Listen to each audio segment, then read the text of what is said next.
For better. For better. For worse. For worse. For richer. For richer. For poor. For poorer. Yeah.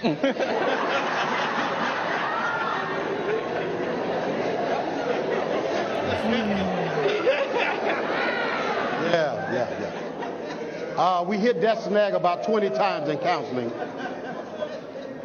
Brill made it very clear to Jonathan, you cannot be broke.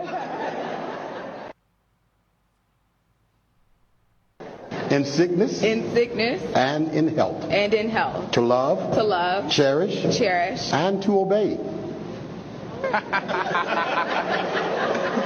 didn't talk about that one in counseling. We did talk about that in counseling. Yes, we did. So you want me to repeat that again? You want to just keep going? I think we can keep going. All right.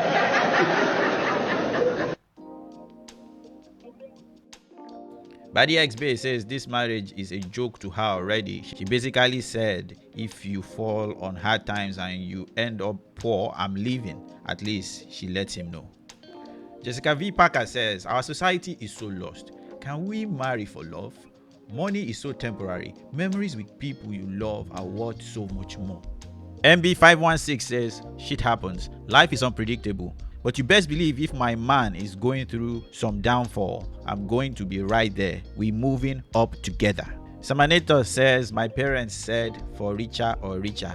And now they are rich. So, manifestation, I guess. Samantha Marachi says, you cannot be broke, with crying emoji. Bride is definitely a mood. Groom made a great choice. Heart. JBT says, don't do Christian wedding if you don't want to do Christian marriage. Just go to the courthouse. V. Jack says, the problem is when we hear the word obey or submit. We think of being a servant, slave, or a dog. We think if it is as mindlessly obeying someone. Submitting or obeying your husband is recognizing his power and place as the man of the household and as the one God entrusted to lead you. If your spouse has shown that he can lead and protect while being submitted to the Lord Jesus, you really won't have a problem respecting his authority as the head of the household and submitting to him. Whether we know it or not, we submit to rules and people every day. Natural Beauty says, damn, first time in history I've seen someone skip over certain parts of the vows like that. So my thoughts are local to me and should not be taken as prophecy. It's okay to disagree with me, very okay. I don't blame the lady at all in all of this. I blame the groom, and most of all, I blame the minister.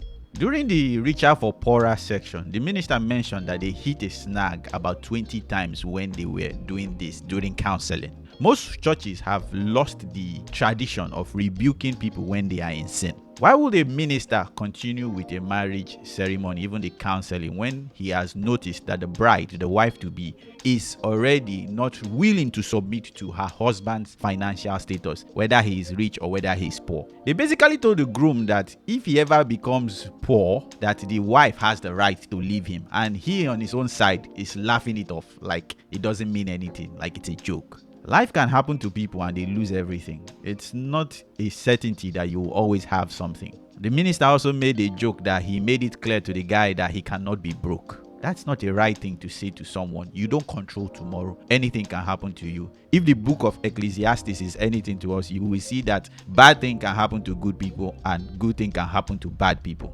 Most popular churches are prosperity preaching centers and they are not places where they preach Christ crucified. My concern is this.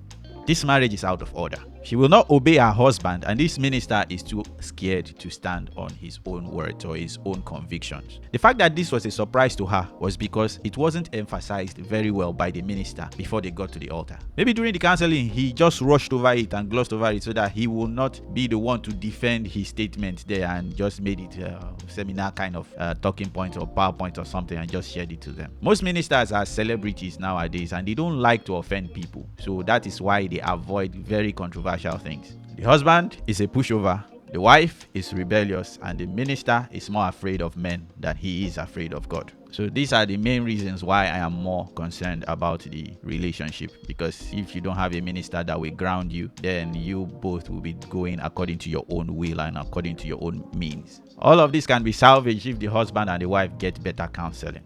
That minister, the foundation of this marriage is already too scary for me. This is my opinion, and this marriage might end up fixing itself, but I do worry. The husband is supposed to love his wife, and the wife is supposed to submit to her husband.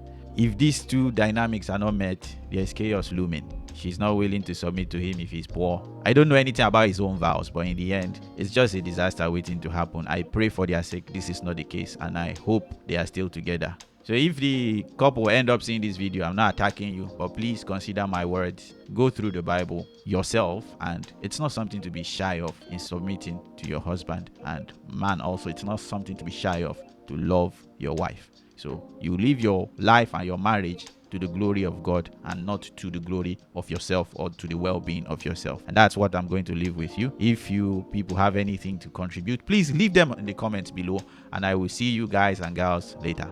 Bye-bye.